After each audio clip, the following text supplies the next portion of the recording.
ताई म्हणाला तो खरोखर प्रश्न होता त्यावेळी. चिन्ह नव्हतं, पक्ष नव्हता, काय करायचं खरं तर कळत नव्हतं.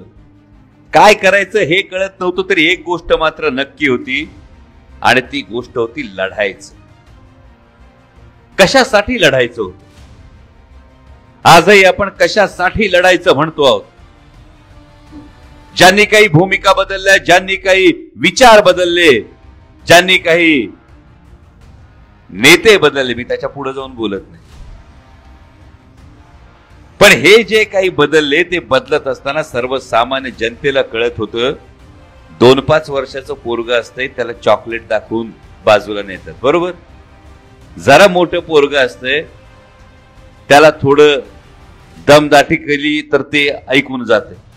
पण सर्वसामान्य जनतेला हा प्रश्न पडला होता. 20-20, 30-30, 35-35 वर्ष ज्या आदरणीय पवार साहेबांचं बोट धरून तुम्ही वाटचाल केलीत, रातोरात तुम्ही भूमिका बदललीत, कुठतरी आग आहे तवा तर धुकतय हे जनतेने ओळखलं होतं. आणि म्हणून जनतेच्या मनातल्या या असंतोषाला वाट करून देण्यासाठी लढणं गरजेचं होतं.